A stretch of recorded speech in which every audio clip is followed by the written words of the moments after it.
അനന്തൻ, വീണ്ടും വടക്കൻ ജില്ലകളിലൊക്കെ red alert പ്രഖ്യാപിച്ചിരിക്കുന്നു. Red അലേർട്ടിന് സമാനമായിട്ടുള്ള സാഹചര്യം നിലനിൽക്കുന്നു എന്നുള്ളത് വീണ്ടും ഒരു ആശങ്ക സൃഷ്ടിക്കുന്നുണ്ട്. പ്രത്യേകിച്ച് വയനാട്ടിലും റെഡ് അലേർട്ടാണ്, വയനാടും അതിൽ ഉൾപ്പെടുന്നു എന്നുള്ളത്. അപ്പോൾ നാളത്തെ തെരച്ചിൽ നിർണായകമാണെന്നുള്ള കാര്യം നേരത്തെ റവന്യൂ മന്ത്രി സൂചിപ്പിച്ചു. ഈ പാലം ഉൾപ്പെടെ സജ്ജമാക്കിക്കൊണ്ടുള്ള തെരച്ചിലൊക്കെ അതിനെയൊക്കെ പ്രയോജനപ്പെടുത്തിക്കൊണ്ടുള്ള തെരച്ചിൽ നാളെയാണ് നടക്കാൻ പോകുന്നത്. പക്ഷേ വീണ്ടും മഴ കനത്താൽ അത് വലിയ രീതിയിൽ തെരച്ചിലിന്, രക്ഷാദൗത്യത്തിനെ സംബന്ധിച്ചിടത്തോളം വെല്ലുവിളി ഉയർത്തില്ലേ? അക്ഷയ, ബെയിലി പാലം പൂർണ്ണമായും സജ്ജമായി കഴിഞ്ഞാൽ മാത്രമേ മുണ്ടക്കൈ ഭാഗത്ത് രക്ഷാപ്രവർത്തനം നടത്താൻ പൂർണ്ണതോതിൽ നടത്താൻ കഴിയുകയുള്ളൂ.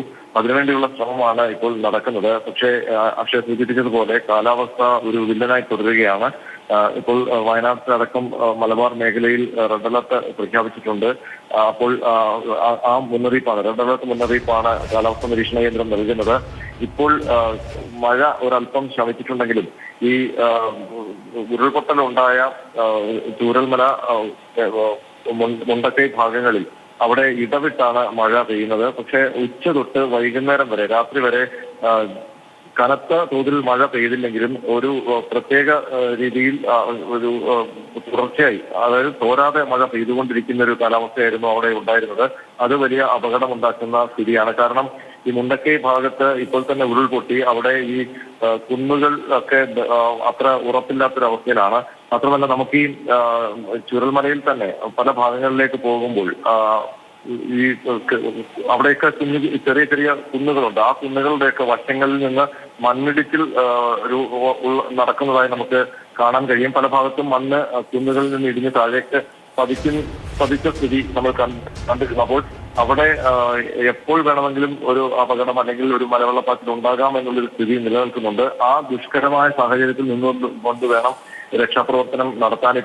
ഇന്നിപ്പോൾ രാത്രി അതിശക്തമായ മഴ പെയ്യുകയാണെങ്കിൽ, അല്ലെങ്കിൽ തുടർച്ചയായി മഴ പെയ്യുകയാണെങ്കിൽ ഈ ചുരുൾമലപ്പുഴയിലെ ജലനിരപ്പ് വീണ്ടും ഉയരാനുള്ള സാധ്യതയുണ്ട്. അത് രക്ഷാപ്രവർത്തനത്തിന് തിരിച്ചടിയാകും. പക്ഷേ ഈ പാലം, ബെയിലി പാലം നിർമ്മിച്ചു കഴിഞ്ഞാൽ കുറെയൊക്കെ അതിനെ നേരിട്ടുകൊണ്ട് മുകളിലേക്ക് ഈ മുണ്ടക്കൈ ഭാഗത്തേക്ക് എത്താനും അവിടെയുള്ള അവശിഷ്ടങ്ങൾ, കെട്ടിടാവശിഷ്ടങ്ങളൊക്കെ പരിശോധിക്കാനും കഴിയും.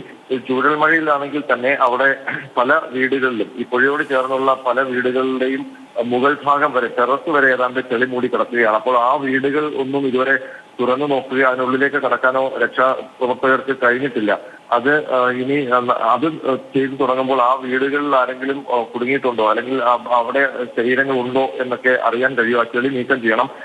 നമുക്ക് സത്യം പറഞ്ഞാൽ അവിടെ നിന്ന് കാണുമ്പോൾ ഒരു 2 ഗ്രാമങ്ങൾ പൂർണ്ണമായും ഒലിച്ച് ഈ ചുരുൾമല താഴേക്ക് വന്നേക്കുന്ന ഒരവസ്ഥയാണ്. അവിടെ കെട്ടിക്കിടക്കുന്ന അവശിഷ്ടങ്ങൾ, അത് കെട്ടിടാവശിഷ്ടങ്ങൾ, വൃക്ഷങ്ങളുടെ അവശിഷ്ടങ്ങളൊക്കെ ചേർന്ന് ഇങ്ങനെ കൂമ്പാരം കൂടി കിടക്കുന്ന കാഴ്ച നമുക്ക് തന്നെ അതിശയം തോന്നും. ഇതിന് എങ്ങനെയാണെങ്കിൽ രക്ഷാപ്രവർത്തനം സാധ്യമാവുക എന്ന്. ഇതിനുള്ളിൽ നിന്ന് മനുഷ്യ ശരീരങ്ങൾ എങ്ങനെ വീണ്ടെടുക്കും, എങ്ങനെ കണ്ടെടുക്കും എന്ന് നമുക്ക് ആശങ്ക ഉണ്ടാക്കുന്ന ഒരു കാഴ്ചയാണ് അവിടെ കാണാൻ കഴിയുന്നത്. എങ്കിൽ പോലും രക്ഷാപ്രവർത്തകർ അവർക്ക് സാധ്യമായ എല്ലാ ആയുധങ്ങളും ഉപയോഗിച്ചുകൊണ്ട് ഓരോ വശങ്ങളിൽ നിന്നായിട്ട് ഈ മരങ്ങളും അവശിഷ്ടങ്ങളും ഒക്കെ നീക്കുകയാണ്. ഈ ഏറ്റവും പ്രധാനപ്പെട്ട ഒരു പ്രശ്നം, ഈ കെട്ടിടങ്ങളുടെ അവശിഷ്ടങ്ങളൊക്കെ കൂട്ടം കൂടി കിടക്കുന്ന സ്ഥലത്ത് അവിടെ പരിക്കേൽക്കാതെ രക്ഷാപ്രവർത്തനം നടത്തുക വലിയ ഭാരം, വലിയ പ്രതിസന്ധിയാണ്. ഏതായാലും ഇതിനെയൊക്കെ അതിജീവിച്ചുകൊണ്ടാണ് നൂറുകണക്കിന് മനുഷ്യർ ഈ രക്ഷാപ്രവർത്തനത്തിൽ ഏർപ്പെട്ടിരിക്കുന്നത്. അതിൽ നമ്മുടെ സൈന്യം വിഭാഗങ്ങളുണ്ട്, ഒപ്പം കേരള പോലീസുണ്ട്, ഫയർഫോഴ്സ് ഉണ്ട്. അതിനൊപ്പം തന്നെ എടുത്തു പറയേണ്ടത് വിവിധ കേന്ദ്രങ്ങളിൽ നിന്നെത്തിയിരിക്കുന്ന സന്നദ്ധ പ്രവർത്തകരാണ്. അത് ഓരോ നാടുകളിൽ അവിടുത്തെ യുവാക്കളും അല്ലെങ്കിൽ അവിടുത്തെ മനുഷ്യരും ഒക്കെ ചേർന്നുണ്ടാക്കിയ കൂട്ടായ്മകളിൽ രൂപപ്പെട്ട സന്നദ്ധ പ്രവർത്തകരാണ്. അപ്പോൾ അവരൊക്കെ വന്നിട്ടാണ് ഈ ഇത്രയും വലിയ ദുഷ്കരമായ കഠിനമായ ജോലി ഏറ്റെടുത്തുകൊണ്ട് ഈ രക്ഷാപ്രവർത്തനം നടത്തുന്നത്. ഏതായാലും നാളെ നിർണായകമാണ്. നാളത്തെ ദിവസം കൊണ്ട് അപകടത്തിൽപ്പെട്ട് മരിച്ചു പോയവരുടെ ശരീരങ്ങൾ എടുക്കാൻ കഴിയണം. അത് കഴിഞ്ഞു കഴിഞ്ഞാൽ പിന്നീട് ആ വീണ്ടെടുപ്പ് വലിയ സാഹസമാകും, അല്ലെങ്കിൽ ബുദ്ധിമുട്ടാകും. കാരണം മനുഷ്യ ശരീരമാണ്, മണ്ണിലാണ് പുകഞ്ഞു കിടക്കുന്നത്. അത് അഴുകാനുള്ള സാധ്യതയൊക്കെ ഉണ്ട്. ഇനിയിപ്പോൾ രക്ഷപ്പെടാൻ സാധ്യതയുള്ള ആരും ആ മേഖലയിലില്ല. പരമാവധി അവിടെ അതിജീവിച്ചവരെയൊക്കെ താഴേക്ക് രക്ഷാകേന്ദ്രങ്ങളിലേക്ക്, ക്യാമ്പുകളിലേക്കും ആശുപത്രികളിലേക്കും ഒക്കെ എത്തിക്കാൻ കഴിഞ്ഞിട്ടുണ്ട്. ഇനി ഈ